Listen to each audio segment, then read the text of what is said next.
बाप और बेटा रूहुल कुद्दुस के नाम पर आमीन। जिंदा खुदावंद का जिंदा कलाम।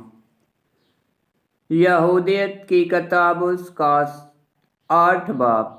यहूदियत का हाल। और ये बातें यहूदियत बेवा ने सुनी जो मरारी बिन अजिया बिन यूसुफ बिन अजिया बिन अलाई बिन यमनूर बिन जदौन बिन राफीम बिन अहितोब बिन मलकिया बिन अनान बिन नातनिया बिन शालतील बिन शमाउन बिन इसराइल की बेटी थी, और उसका शहर मन से था जो कि फसल काटने के दिनों में मार गया था, क्योंकि वो खेत में पूले बांधने वालों का निगरान था। तो गर्मी उसके सार को चढ़ गई और वो अपने शहर बैते फलवा में मार गया और वहाँ अपने बाप दादा के साथ दफन किया गया। और यहूदियत 3.5 बरस से बेवा थी। उसने अपने घर की बलाई मंजिल में एक अलहदा बाला खाना अपने लिए तैयार करवाया हुआ था, और उसमें अपनी लौंडियों के साथ तन्हाई में रहा करती थी। वो अपनी कमर पर टाट पहनती और मासवाए सबतों और नए चांदों और इसराइल के घराने की ईदों के अपनी जिंदगी के तमाम दिनों में रोज़ा रखती थी। और वो नहायत खूबसूरत थी, और उसका शोहर उसके लिए बड़ी दौलत और बहुत नौकर और गाय बैलों के गल्लों और भेड़ बकरियों के रेवड़ों से भरपूर मलकियत छोड़ गया था। और तमाम लोगों में वो मुअज़्ज़ज़ थी, क्योंकि वो खुदावंद से बहुत डरती थी और कोई उसके खिलाफ बुरी बात नहीं कहता था। यहूदियत की तकीदी गुफ्तगू। जब उसने सुना कि अजिया ने 5 दिन के बाद शहर को हवाले कर देने का वादा किया है, तो उसने कुबरी और कर्मी 2 बुजुर्गों को बुलवाया और वो उसके पास आए। तो उसने उनसे कहा कि ये क्या बात है जिस पर अजिया ने इत्तफाक किया कि अगर 5 दिन तक हमारी कोई मदद ना आए तो शहर अशूरियों के हवाले किया जाएगा। तुम कौन हो जो खुदावंद को आजमाते हो? ये ऐसी बात नहीं जो रहमत को नाज़िल कराए, मगर ऐसी है कि गुस्सा उस्काए और गज़ब को भड़काए। क्योंकि तुमने खुदावंद की रहमत के लिए वक़्त ठहराया है और तुमने अपनी मर्ज़ी के मुताबिक दिन मुअय्यन किया है। लेकिन चूँकि खुदावंद बड़ा साबर है, तो आओ हम इस बात के लिए तौबा करें और आंसू बहाकर उससे माफ़ी की दरख्वास्त करें, क्योंकि खुदा की धमकी इंसान की धमकी सी नहीं, और ना वो आदमी ज़ात की तरफ गुस्सा से भड़क उठता है। इसलिए हम अपने आप को उसके सामने पुस्त करें और रूह की हलीमी से उसकी खिदमत करें, जारी करते हुए खुदावंद से इल्तिजा करें कि वो अपनी ही मर्जी के मुताबिक हम पर रहम करे, ताकि जैसे उनकी मगरूरी से हमारे दिल बेचैन हुए हैं, वैसा ही हम अपनी फरोतनी पर फख्र करें, क्योंकि हमने अपने बाप दादा की खताओं की पैरवी नहीं की, जिन्होंने अपने खुदा को छोड़ दिया और अजनबी मबूदों की परस्तश की।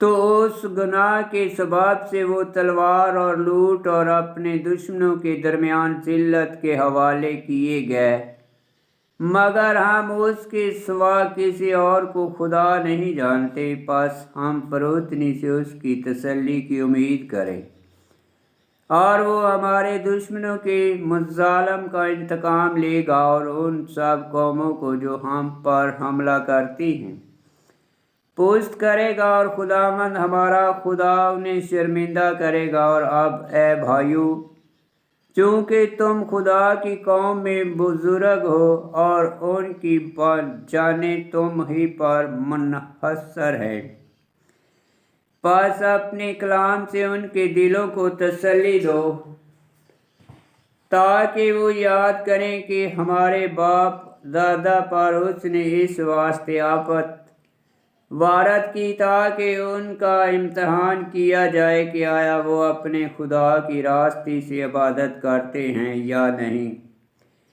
لازم ہے کہ وہ یاد رکھیں کہ ہمارے باپ ابراہیم کا کیسا امتحان کیا گیا اور بہت مصیبتوں سے آزمائے جانے کے بعد وہ خدا کا دوست ہوا، اور ایسا ہی اسحاق اور ایسا ہی یعقوب اور ایسا ہی موسیٰ اور وہ سب جن سے خدا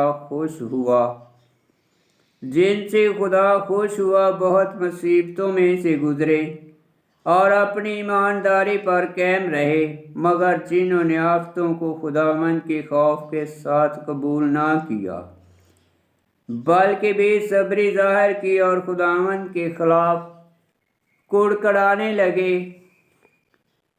انہیں ہلاک کرنے والے نے ہلاک کیا اور وہ سانپوں سے مارے گئے۔ لیکن ہم اس وقت اپنے دکھ میں نہ گھبرائیں بلکہ خیال کریں کہ یہ سزائیں ہمارے گناہوں کے اندازے سے کم ہیں، اور اعتقاد رکھیں کہ خدا کی یہ آفتیں جن سے ہماری خادموں کی طرح تائب کی جاتی ہے ہلاکت کے لیے نہیں بلکہ بہتری کے لیے ہیں۔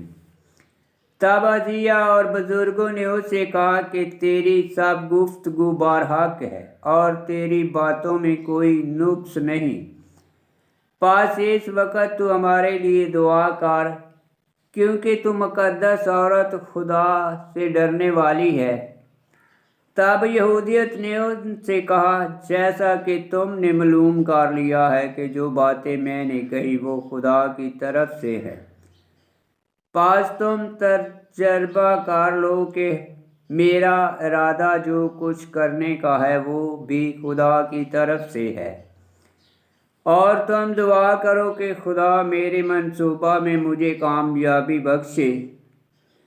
آج رات کو تم پھاٹک پر کھڑے ہو اور میں اپنی لونڈیوں کے ساتھ باہر جاؤں گی، اور تم دعا کرو کہ جیسا تم نے کہا 5 دن میں خداوند اپنی قوم اسرائیل کی طرف نگاہ کرے، اور میں نہیں چاہتی کہ تم میری مقصد کی بابت دریافت کرو اور اس وقت سے لے کر جب تک کہ میں تمہیں نہ بتاؤں۔